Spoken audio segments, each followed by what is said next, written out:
So the jury is about to get the case. Just now the prosecution is making their final argument. Earlier today it was the defense. The question is, how is this going to turn out for the orange conman? And I would say that based on the transits, and here I'm showing today and into next week as the critical period during which summations, and jury deliberations, and most likely verdicts are likely to arrive. You can see where the planets are, and this situation is really quite dire for the disgraceful ex-president, because on top of the big planet transits, namely Saturn, Uranus, Neptune, Pluto, Eris, all of which I interpret as very threatening, very negative. Saturn in the 18 plus degree of Pisces, in the range of his sun and moon, making a square from the 8th sign. And then we've got Neptune in very late Pisces in a 150 quincunx angle to his ascendant, which is unfavorable for any kind of positive outcome, as well as for some kind of health event, given the fact that it's aspecting the ascendant and doing so from the 8th sign and moving toward a station. In early July and late June, Saturn is making its station. Neither of those is helpful to him at all at that time or in the context of this particular period here that we're in. And then Pluto, in the degrees that it's in, early Aquarius, is in a sesqui square to his Uranus, which is a very irritating type of energy and, again, unhelpful toward a good outcome. Eris, of course, in its glacially slow movement, is possibly the worst of all in his legal house, squaring Venus for the long foreseeable future, and certainly right now.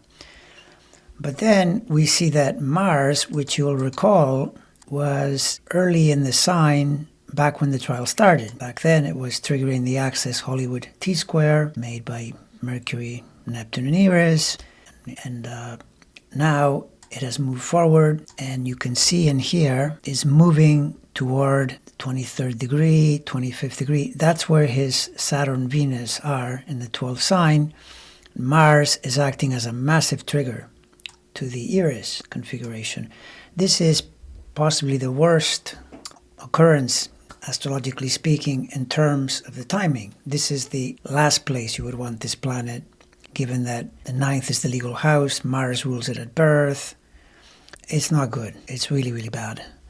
Meanwhile, if you look at the fast-moving planets, you notice that Mercury is going through degrees where it's triggering the Uranus conjunction to his midheaven. There are astrologers that think this is good. I completely disagree. The Uranus going through his MC is much more a correlation to infamy than to positive fame. He is simply very public at the moment for the wrong reasons, meaning he is almost certain to be convicted in this case.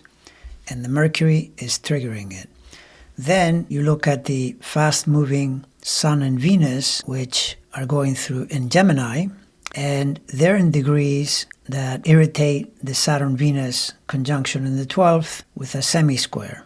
And even though they're in a sign, the degrees are very unfavorable. Speaking of planets in his sign, notice the Jupiter, which has just recently entered Gemini, is in degrees from where it irritates his natal Jupiter in a sesqui square. And you can begin to see the theme is irritations and major challenges everywhere. And this is never good in a situation like this. You could also add that the traveling moon, the fastest moving body, is going to be going through Pisces and Aries starting from Thursday and into the weekend. The Pisces section is no good at all, triggering the Saturn and the Neptune, and the Aries part of that is no good either because it moves toward triggering the Mars Eris.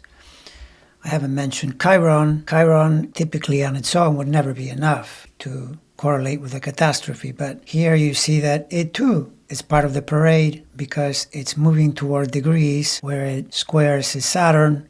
Indeed, in July it will station at these degrees, making a direct square to Saturn. At the same time, Eris stations as well, making July another hellscape. But for the moment, this planet is yet another problem as well. So in summary, the odds are completely against him, and my sense is that the deliberation and the conviction are likely to happen in this area here.